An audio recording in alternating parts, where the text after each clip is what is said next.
introduce the team behind this movie. If you're in this room, you know who Henry Selick is. You know he's the master of stop motion animation.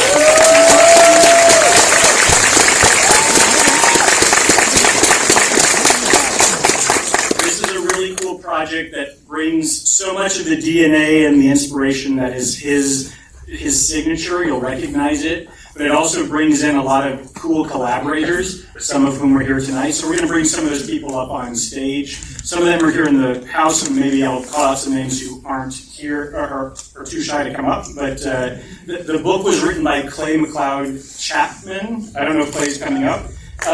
Producer Ellen Goldsmith-Vein.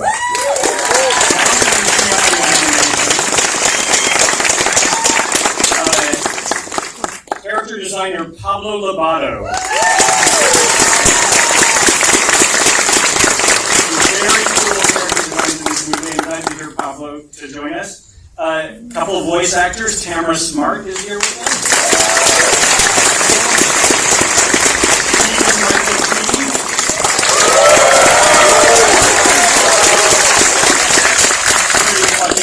I'm glad you're here. Oh, that's my pleasure. And Henry Selick.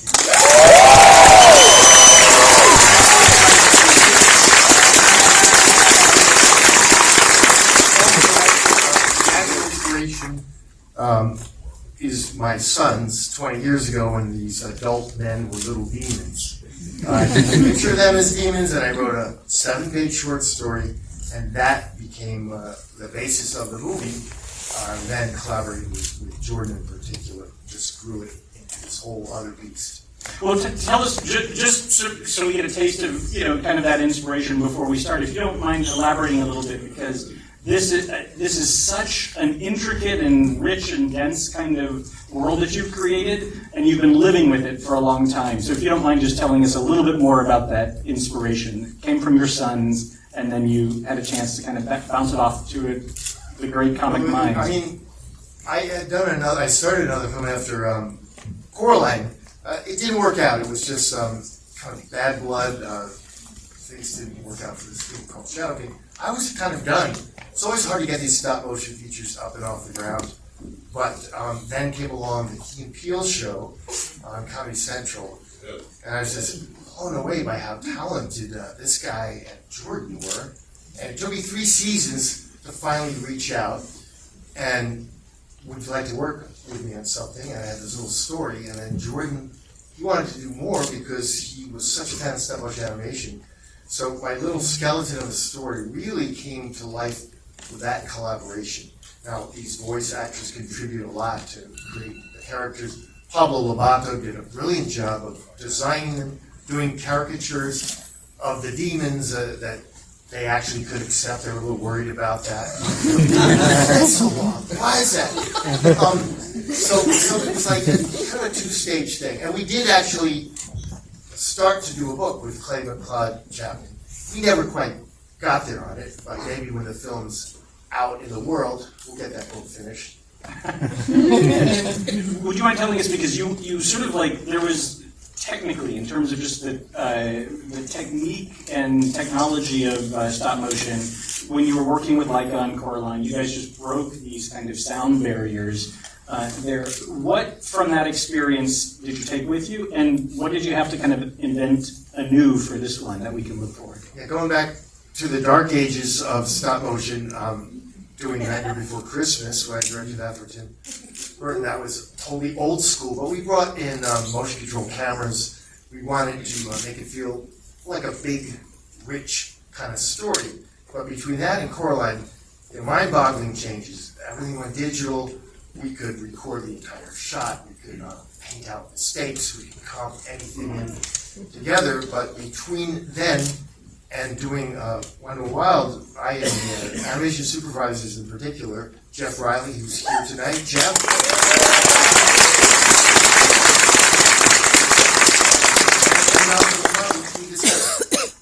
Why are we doing stop motion? What do we love most about it? And we actually took a step backwards, decided to show off more of its charm, its mistakes. The faces are replaced to create new expressions and to emote or to speak. And we divide the faces up, and there's a big seam line. We had that back on Coraline, and I wanted to leave it in, but people were too freaked out. So we left that in. We left in small mistakes. We didn't shoot everything 24 poses a second. We shot sometimes on 2s or 3s. And we just really wanted to remind the audience that this was humans touching and wrestling these performances from these puppets. Life and death struggle at times, but that's amazing. So we did not use all the modern technology that was at our disposal, but we actually took that step back. Why bother doing stop motion? Here's why we love it, and that's kind of at the heart of this film. Do you guys know what 2s and 3s mean in animation? I was curious about that because it has kind of a different music, a different kind of rhythm, and we don't see 3s that often. It's like, but it gives things kind of like, it emphasizes this stop motion-ness of it in a charming way. You'll see. So, do you guys want to pass the mic? Does anyone want to say anything, or would you prefer to let Henry do his voice? You want to talk about your character a little? Yeah. Because he did such a Or great just job. say hi to the crowd. I don't know if you can. Hi.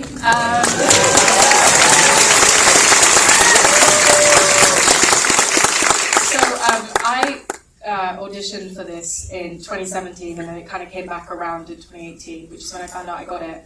And then we filmed at the end of 2019 and a bit of 2020, and I mainly worked with Henry, which was just insane. I was 13 at the time, so I really couldn't understand what he had done and his legacy.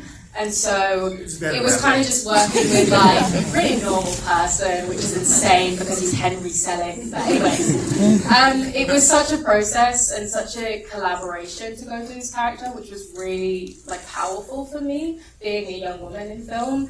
And yeah, so we created this kind of preppy, popular girl, British girl in this school who kind of keeps to herself and her RBC girls. And we kind of get to see her come into contact with Kat, who comes from a completely different background.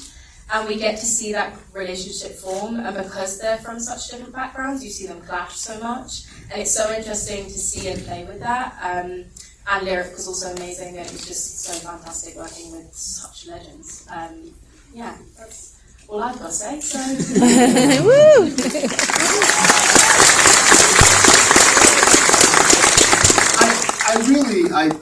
I don't want to say too much. I just want to start this thing. I want them to see this thing. I just want people to see this. I don't want to take anything away from Ellen or Pablo, so if you guys want to say something, please. You're gonna love.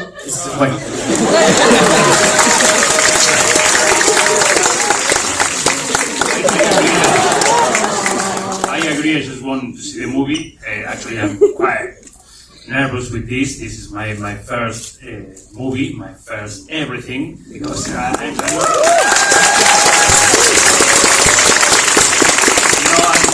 know you are a lot of you are animators. I'm not an animator. I'm just an illustrator. I work for newspaper or something like that. And I received this call from Henry asking me to get involved in this, and I love the story and I love the project. So I said yes. Immediately I was terrified because why I say yes. I don't know how to design characters, but I'm a caricature artist, so I know about faces, and I practice a lot and I learn a lot in the process. And now I'm so excited to see this movie.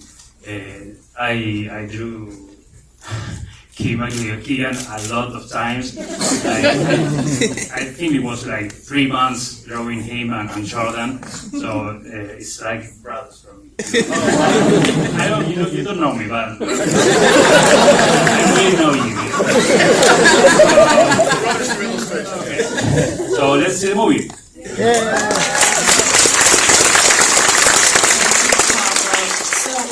I wanted to shout out Netflix for joining us on this long journey.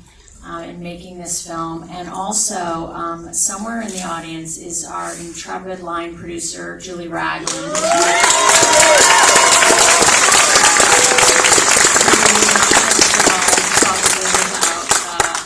Her steady hand. And then, of course, to Henry for letting me come on this wild ride with him. And it definitely was a life-changing experience for me. I think you all are going to love this movie. And I hope that you will tell all of your friends to press play on October 28th.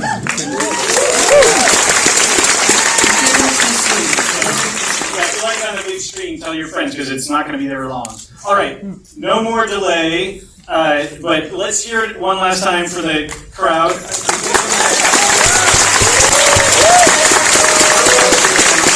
All right, buckle up for winning. Come on in.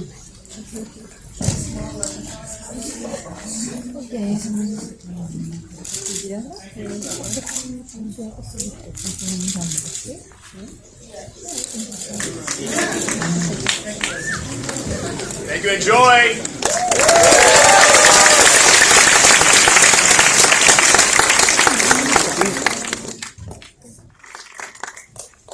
My name is Karen Toliver. I'm an executive at Netflix Feature Animation. And in a second, we're going to have Henry Selick come out with Pablo Lobato to talk about the movie. Well,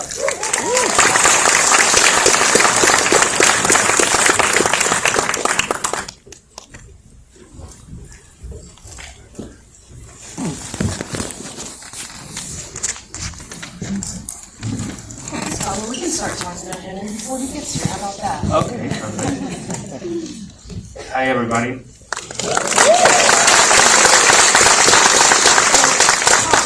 is the first time you've seen the movie. Yeah. What'd you think? I love it. I really love it. I don't know, these people, that's magic, you know. I did some crap illustrations and suddenly we have this incredible movie, so yeah, I really love it. I don't know how they do that.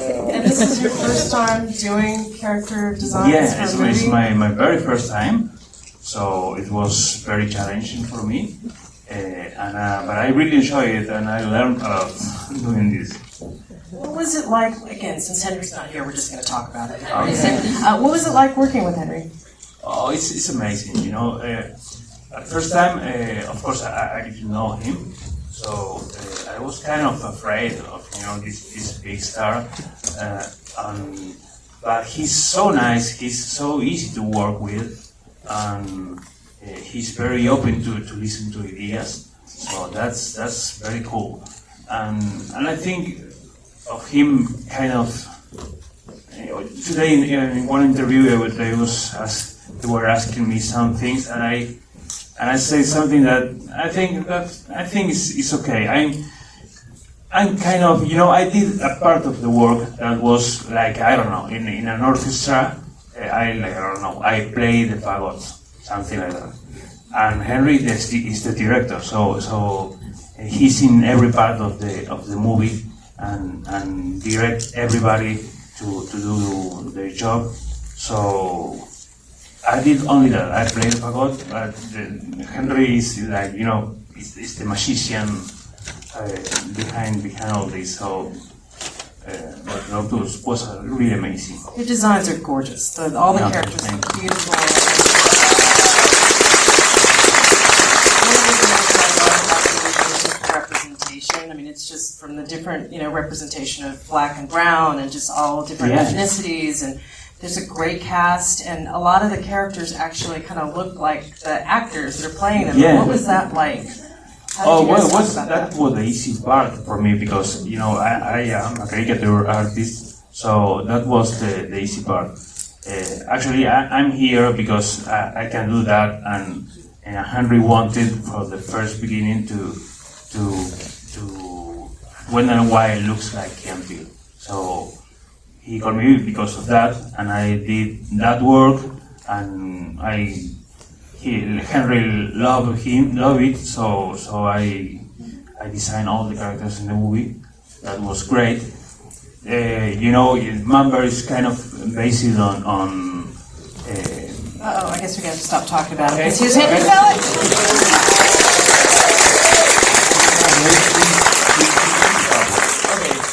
Okay, I was saying that Manberg is based on Marlon Brando. I don't know if you see that. So, and of course, the priest is James Hong. I don't know if I'm pronouncing it right. So, and other characters are kind of a mix of different people. It's not a specific person, but kind of a mix. You know, Henry will tell me like a couple of names, so I put them in a blender and I came up with new people. You know, there's already fan art of these characters. Yeah, I've seen I saw that. girls dress up to be Yeah, cats, that's so you know, cool. so for little black girls and brown girls, you know, for Halloween, you know, it's really cool to see. These characters are really amazing.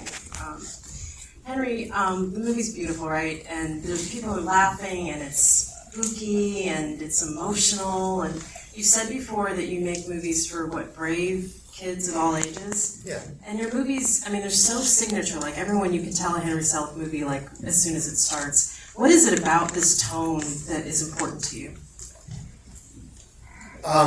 You know, it's sort of a dance between worlds. You know, I don't really do horror films or outright horror. I don't do outright comedies.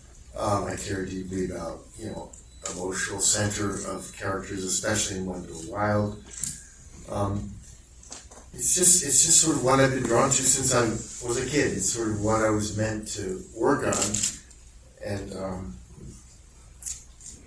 so I keep finding sort of fresh inspirations in that sort of spooky, funny, but you know, emotional world. There has to be characters you deeply care about. Otherwise, what's the point? And I think the stories have to be extra strong. You know, in animation, there's so many good animated films that have done these big CG hits. Some of them are just phenomenal. How do we stand out with our, you know, smaller stop motion films? And so I push for what's the strongest possible story that we can embrace and get away with and still reach, you know, a wide audience. We got a PG-13 rating, but I actually think kids as young as 9 will really love this film. They definitely will.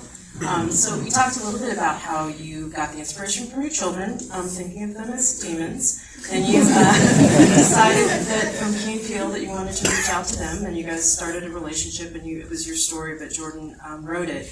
Did you know at the time, because I found out that Jordan actually loves puppets, and I think he studied them in college. Like, it's pretty crazy, right? How was that just partnership with him and his love of puppetry part of the process? Well, it was, you know, a surprise. I was inspired by what he and Keegan-Michael Key were doing with the comedy series by the 3rd season. I just felt I had to reach out to them. I had this whole story I'd written years earlier, inspired by my demonic sons, and I don't know how to. It was just the most amazing thing was to find out Jordan knew all about stop motion animation. He calls it stop start. I really like that, actually. I'm starting to think maybe that's a better term. But he knew all about it. He knew certainly about my films as his mother, taken him to see Nightmare Before Christmas and bought all the toys that were available at the time. Collector's items now, of course. And I just didn't expect it. I didn't expect, and also the fact, you know, he ended up being a horror director, and he let me read his script, Get Out, before the film was made. So I realized there was so much range to him, and he loved stop motion, and it was just a phenomenal collaboration of ideas. He always had the ability to sort of step back further than me, look at the big picture, and what was the main points we wanted to make, and not trap ourselves with dangerous details. It's really such a beautiful collaboration. One of the other things that stands out is the music. So you've got your returning partnership with Bruno Coulet, but then there's a lot of really interesting needle drop music inspired by Afropunk. Can you talk about that? You know, I said earlier, I actually have some legitimate play in that I directed a music video of Fishbone in 1985.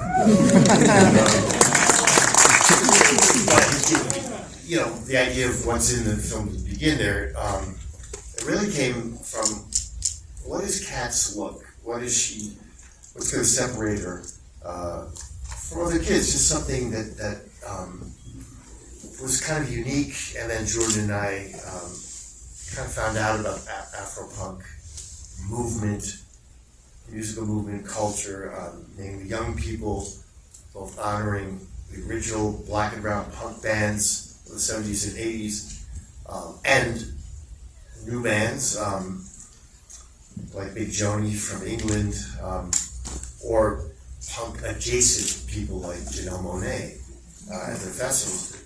But the whole thing was about their look. The most phenomenal hair and hair design and color and costumes, body art. It's like just some of the most creative people I've ever seen in my life. You know, works of art. And so, absolutely, like, well, that's what Kat could be. So, what does that mean, though? She's an Afropunk kid. What does it mean, though, for the music she listens to? And it ultimately became a connection to her father. He could be she has this boombox, his mixtapes, and she transforms her outfit. It's a strong emotional tie to who her dad was and his good influences on her. And then we had to start finding the songs.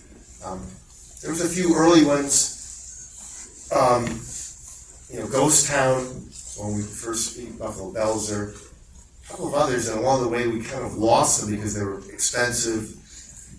We was going over budget.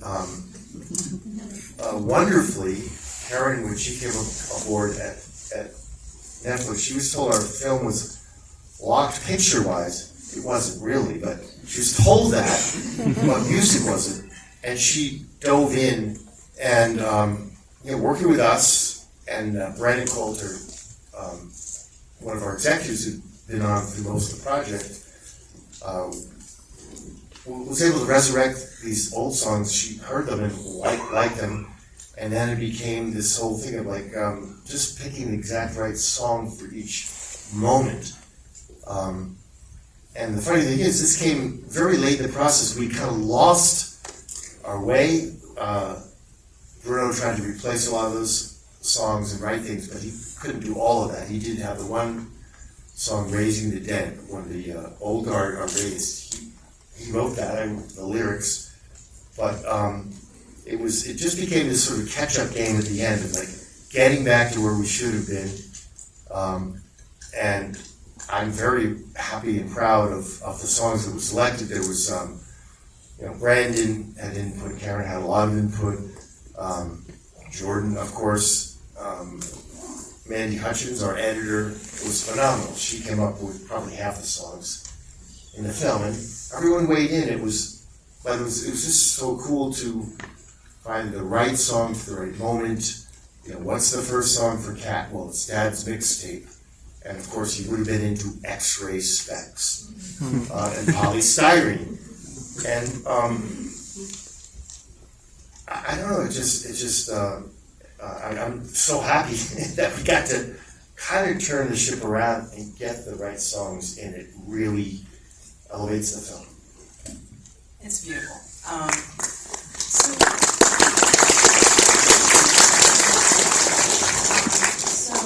You've been doing these movies for a while, Henry, and you've inspired so many filmmakers and, just really created a whole, like when people think of stop motion, really it's synonymous with you. I want to ask both of you, because you've got a lot of filmmakers probably in the audience, do you ever get scared anymore, or was there a moment that you get scared about things or worried about things or in this process or, in your, I had to ask. Why don't you go, Pablo? Pablo, the bravest artist I've ever met. Never afraid. No, I'm always afraid. All the time during this process I was afraid. But I think afraid is a good thing. You know, it makes you confront things and you say yes to challenging things. But I really, yes, I'm really concerned. I don't have the background Henry has, of course, and it is all very new for me. So yeah, it was kind of frightening. But I love it. His work is, famous. His caricatures that he does are such works of genius. I just knew we'd find a way. I had total confidence in him. Yes, he's never done animation. He hasn't done character designs aside from caricatures. But sometimes you just come across a talent and you just have such a strong belief. I just never doubted that we'd get there. Yeah. Actually, I love the movie. Oh yeah, it's the first time you've seen it. You've seen every single scene in the film, but never the whole movie. Yeah, not in the right order. So the right order is so cool. Well, I'm glad you like it. Yeah. Thank you so much. As far as me getting scared, I think early on, I had a fair amount of confidence. It wasn't so much just about me, but way back, I worked at Disney. I wasn't like a Disney guy, but it was a great job, and I learned so much, and I was around really talented people. But when I branched off on my own. I was doing small projects like for MTV, Station IDs, all stop-motion animation. And I found that I could come up with the ideas. They liked them. They were cheap, and I started to build a team of people. And that team grew to where we did commercials and stuff. And then when Tim Burton was able to revive his original idea of Nightmare Before Christmas, I already had a group of people. It wasn't just me. And that gave me the confidence that, oh yeah, we can take on this feature. We were, maybe we were idiots, but we were never afraid or doubted that we could pull it off.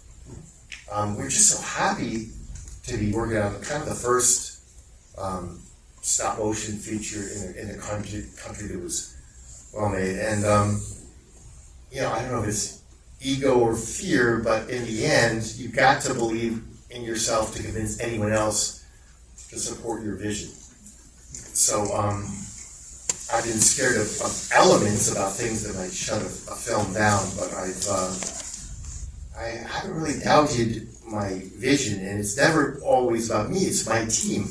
Interacting, collaborating. I mean, working with Jordan. He opened up this original idea of mine to a whole other level, and we co-wrote the script based on this new understanding of the world. And so it's I think it's confidence from people I really feel I can count on to pull off miracles. And about projection, it's like I might have some doubts, but I can't let anyone know because I've got to lead them till we get through this current challenge. One last question. Were there any scenes that you really wanted in the movie that didn't get in there? I don't regret the scenes that were lost. There was, some bigger, more complicated things, like when Buffalo Belzer comes looking for his hair cream.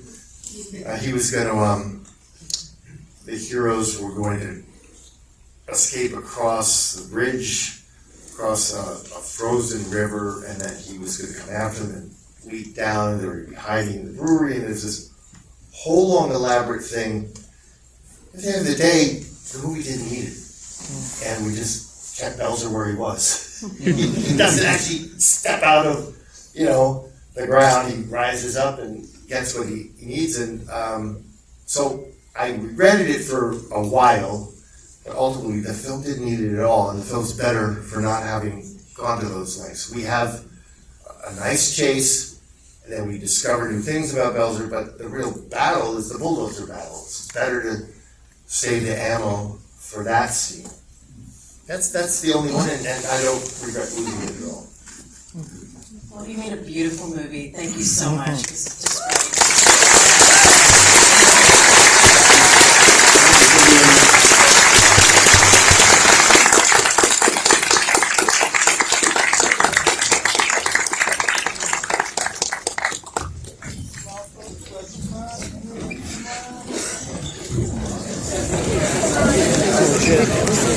Yeah.